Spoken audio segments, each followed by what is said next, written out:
before with William Spellman Executive Search.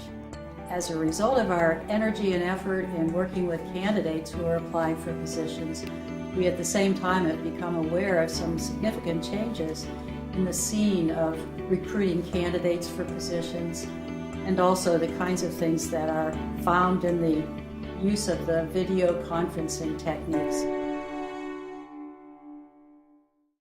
Some of the ways in which we've adapted to the changes that we see are to help search committees set up Skype interviews in order to cut down costs sometimes, to go through more candidate interviews before making a selection for final interviews.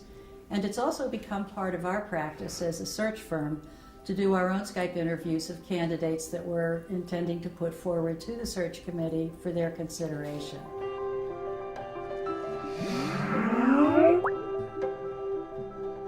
First of all, in setting up for a Skype interview, the purpose of the interview, remember, is to put your best foot forward and at the same time do what you would do in a regular face-to-face interview. That is, make contact with the person that you're interviewing with, keep eye contact with that person, and also make sure that the kinds of energy that represents nervous energy are managed in a fairly good way.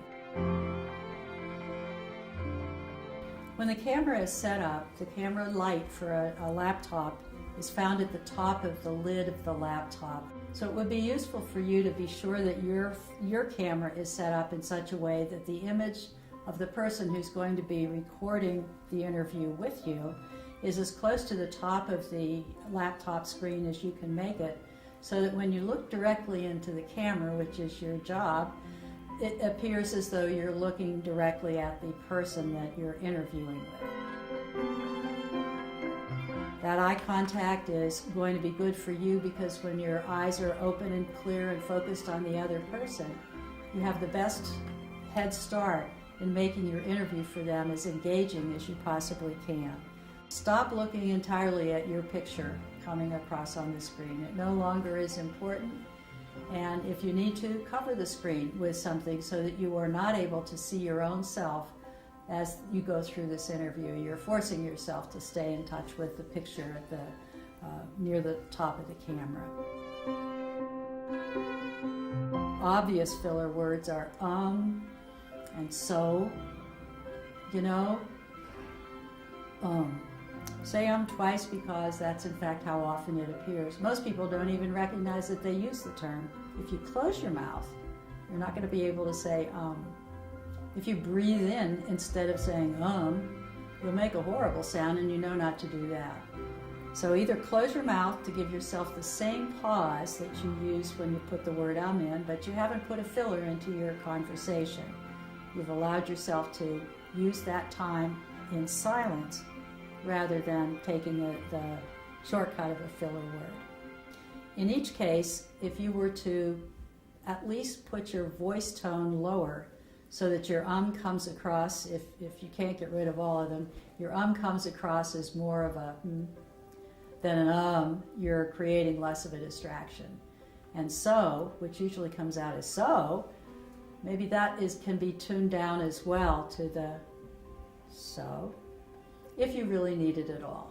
The main goal is to reduce the use of those words and other filler words that you might use as much as you possibly can. What you saw or learned during an event or an incident or a circumstance is also very energizing, not only to you, but also to the people who are listening. I think that something that I truly believe in, and it really translates through my work, is that the idea of a home is something you make. And I think that's something that every student realizes when they study abroad. Being able to wrap your mind around the fact that wherever you are with your values and your identity, you can make that your place. So if you're asked to describe your successes, try thinking about the way of getting or keeping your energy level up as first a nonverbal communication. That is, keep your energy level up by the use of the way you think about the question, and also then begin to describe your success in a way that keeps the energy level in the question that you're answering as high as it was before. One of the best ways to recover in a video situation is not to repeat the question or to say, oh, I lost track, but rather to try summarizing what you've covered so far in your response to the question. It gives you some time to think about the thing that went out of your mind, or it gives you the time to forget that you forgot it and stop talking, using the summary as a way to move on to the next question. In either case, it's a lot better of a summarizer than to say you lost track. So practice in order to smooth out the language that you use to explain your ideas. That cuts down on the amount of time it'll take you to explain something. Avoid a startled response to a question. And learn to talk about success in an enthusiastic way.